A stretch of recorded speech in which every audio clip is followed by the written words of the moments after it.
This is Josh Bycer from GameWisdom.com. I hope you enjoyed this Critical Thought, your daily discussion on game design. Welcome to today's Critical Thought. As always, before we get going, thank you to 937 subscribers currently here on YouTube. If you're enjoying the content, be sure to like and subscribe as we're on our way to 1,000. I am recording this on Black Friday. I'm sure most of you are out and about buying things, whether it's in the stores or on the various websites. For me, I'm still stuck here after a big Thanksgiving dinner. I finished my first presentation that I've been putting together for local libraries, and now I have 3 more left to build and get the PowerPoints done for. So I'm going to be busy for the foreseeable future on that front.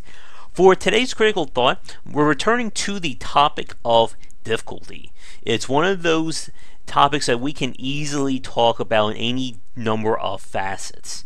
And for today's part, I want to talk about the act of difficulty settings itself. This is not going to be focusing more on easy, medium, or hard games, but in terms of giving the player the option of choosing difficulty. And there are certain debates about difficulty settings. A lot of people feel that they are used to allow players of all skill levels and accessibility to play your game, whether it's the uber elite guys or the people who are first-time players.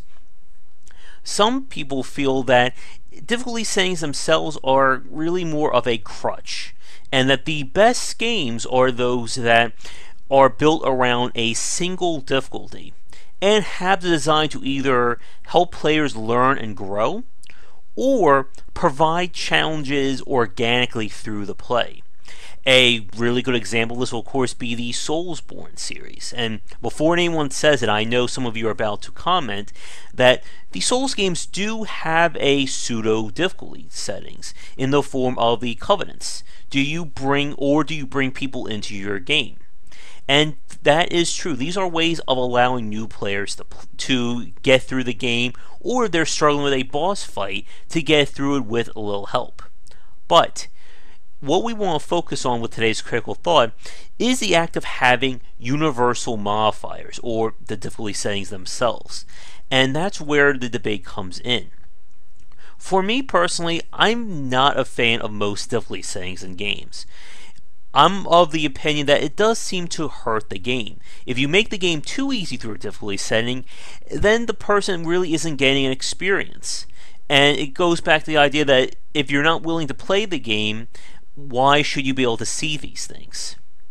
On the other hand, if it goes too high, then the difficulty settings become very imbalanced, and you have settings where the game just becomes almost masochistic to play, and balance and design get thrown out the window.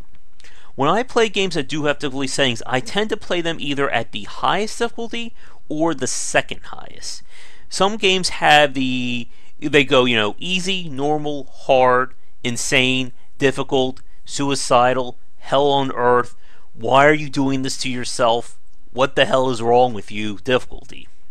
For instance, when I played Doom, I played it on Nightmare, but I had no intention of playing it on Ultra Nightmare, where if you die, you start the game back off all the way at the beginning. That kind of challenge, when it becomes like these arbitrary constraints or arbitrary modifiers, I tend to ignore those.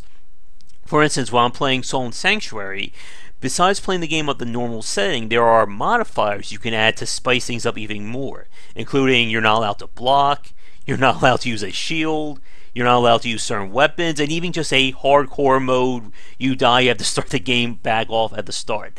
That I have no intention of playing the game on. Now, when it comes to certain games, the act of using a difficulty setting does bring even more debates. Games that are built around stories, for instance. There have been arguments about those types of games having essentially a just playing for the story difficulty. Games like Mass Effect, any kind of RPG, Dragon Age, and pretty much any game that has an in-depth story to it. Even RPGs like the old BioWare games, Baldur's Gate, Oh, I can't believe I forget the name right off the top of my head. The one that just Pillars of Eternity. There we go. Games like that where the higher difficulties are really about playing the game at their most optimized. This is meant for the people who love RPG design and going around that front. In these games, there's also a very in-depth story. And the argument is that for people who are just wanting to enjoy the story aspect of your game and don't want to focus on complicated mechanics and systems, shouldn't they be allowed to play? And that is an interesting debate. Again, when you're playing an RPG, typically there are players who are in it for the story, and those who are in for the min-maxing and the optimization. And that does raise a point, especially when we're talking about games built entirely on abstraction. Again, RPGs, for instance, where it doesn't matter how good you are at the game or how skillful you are, if the enemies just get 30% more stats than they were normally.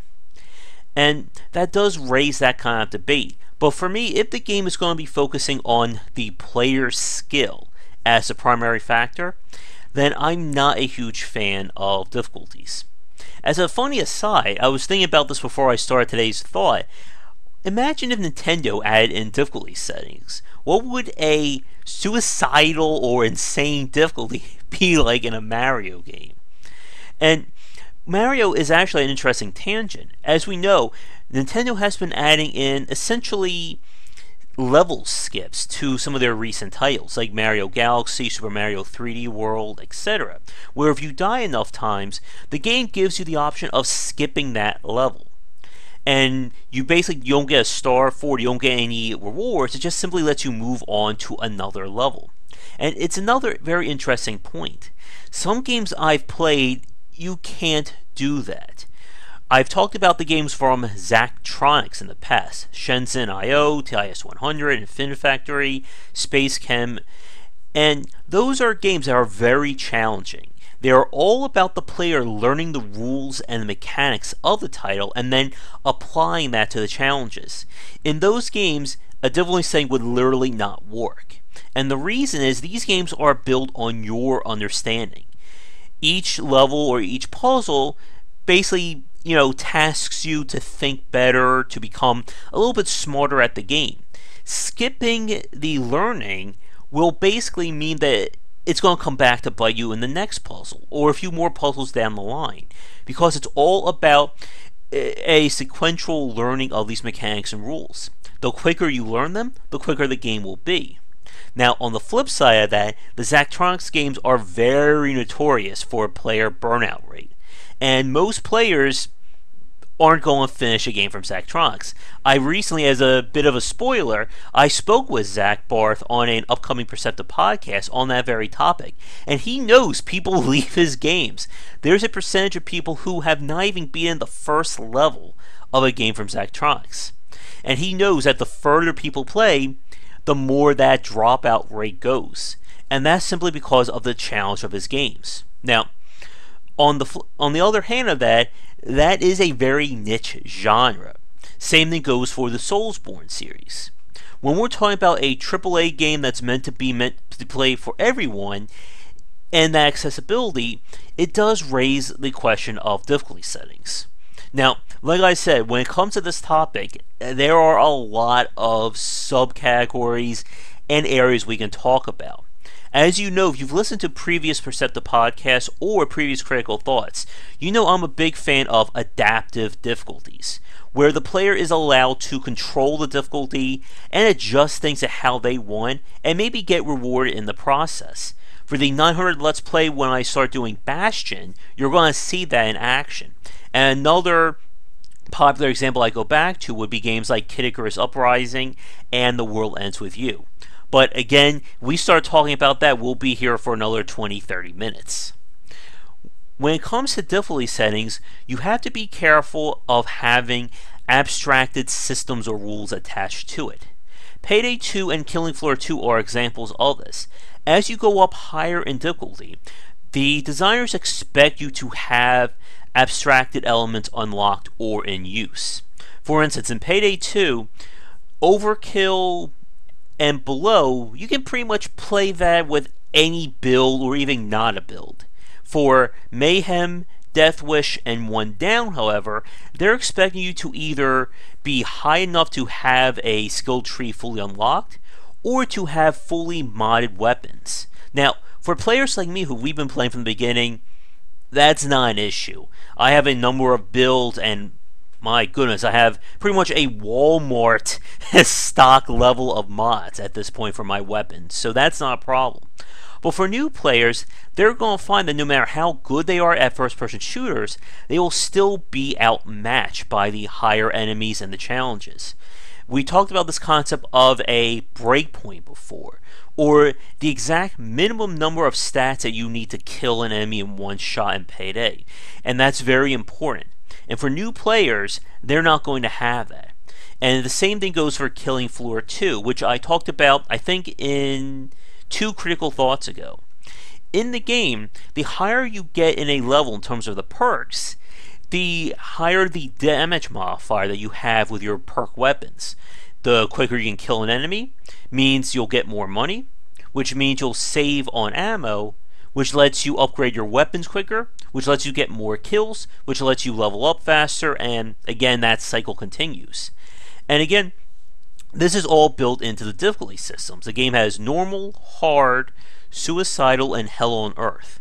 And they tell you up front that you should not be playing hell on earth until you're at least rank 25 and have full access to the perks. But again, it raises that question. Wouldn't it be more dynamic to have difficulties be based on how the player plays the game and their own skill set? And we have seen examples of games go that route. The Matrix game Path of Neo, well, I'm definitely reaching the obscure, I think, with that one. When you start the game, it runs you through a set of challenges to determine what your difficulty will be. The better you play, the harder you can make the game. The Witcher 2, for instance, has almost a skill benchmark trial that they added in. You play in a set of arena battles, and the further you get, the higher the difficulty the game will suggest for you. And it's an interesting element, but again, we are splitting the player base by different difficulty settings, and then modifying the enemies accordingly. But we'll wrap up today's critical thought here, and once again, there are any number of topics we can branch off to when it comes to difficulty, and we'll be talking more about this, I'm sure, with future critical thoughts. As always, thank you so much for watching and liking these videos. Be sure to check out game-wisdom.com, where we examine the art and science of games. And I haven't said this too often, but I want to reiterate here. If you have any questions or few topics you would like to see explored in these critical thoughts, please don't hesitate to leave a comment below. Like I said, we can talk about any number of topics here, and if you have any more you would like to hear from, I'm sure I can spend who knows how long talking about it.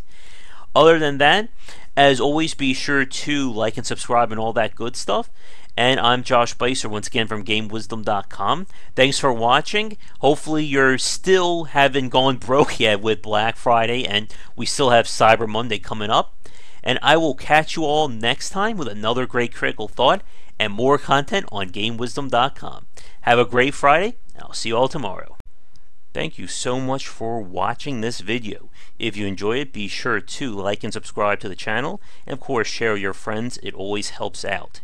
For daily posts on all manner of game design and industry topics, check out game-wisdom.com. To support the site and everything that I do, be sure to check out the Patreon campaign. If we can hit goals, it will mean more content for everyone to enjoy, and I'll be able to support myself and my household. If you want to follow me, you can find me on Twitter at GWBycer for updates throughout the day and random thoughts from me. And lastly, you can find me on Twitch right over there at GWBycer for daily streams most nights around 10 Eastern. Thanks again for watching the video, and be sure to check out more great content coming to the Game Wisdom channel real soon.